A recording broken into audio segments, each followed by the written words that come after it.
Demi-finale de Coupe du Monde, la possibilité pour vous de conserver un titre, ce qui est dans l'histoire est quasi inédit. On s'en rapproche en tout cas, on se rapproche de cette possibilité. C'est sûr, il y en a oui, mais bon, on a une étape, on vient de franchir une étape importante. Je considérais que la qualification face à la Pologne, c'était un match bascule parce qu'on venait des huitièmes, d'être en quart. Là, bon, on est sur une voie un peu royale, mais il y a une étape importante. Et c'est celle de mercredi, ça ne sert à rien de se voir dimanche. Par respect pour cette équipe du Maroc, parce que bon, évidemment, il y a peu ou peut-être personne qui les attendait en demi-finale, mais ils sont pas là par hasard. Hein. Ça en fait un match au piège? Non, mais c'est pas un match piège. Il faut respecter l'adversaire. Ils ont joué, vous avez vu les équipes qu'ils ont joué. Ils ont pris un but.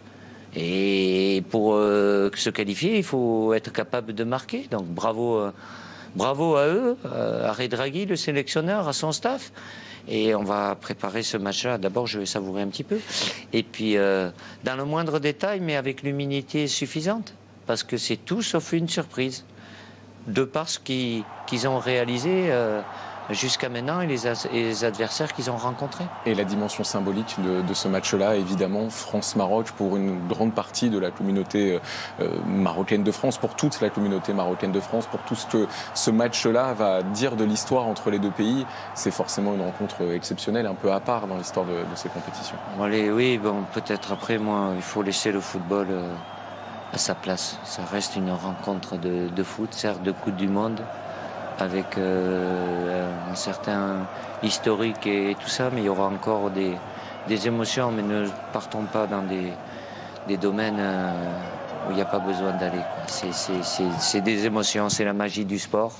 J'imagine que après leur qualification ce soir, pour le peuple marocain, c'est quelque chose de fabuleux, mais ils ont la possibilité, comme nous, d'accéder à la finale. Il ne faut pas l'oublier. Une toute dernière question, Didier. Vous avez réduit votre rotation. 12 joueurs seulement ont participé à cette rencontre. C'est la physionomie de ce match qui vous a poussé à la restreindre? Oui, bon, même si en moment, juste avant le but, j'avais prévu de faire 2 changements. Et puis, bon, je préférais attendre. Et puis, c'est extrêmement difficile de pouvoir rentrer dans ce match-là. D'ailleurs, mais bon, c'est logique puisqu'ils étaient menés. L'Angleterre en a fait, mais ça va tellement vite se mettre dans le rythme, c'est plus compliqué parce que je voyais que ceux qui étaient sur le terrain n'avaient pas de soucis particuliers grâce aussi à la fraîcheur qu'on a pu avoir et qu'on n'a pas dû laisser en cours de route. Avec le turnover opéré face à la Tunisie. Merci beaucoup Didier, bonne nouvelle aussi, pas de suspension pour Jules Koundé et Aurélien Tchouameni qui seront bien présents. Ils seront nettoyés et repartent à 0. En demi-finale de Coupe du Monde puisque nous sommes qualifiés. Merci pour tout ça Didier. Avec grand plaisir. Demi-finale de Coupe du Monde. Merci.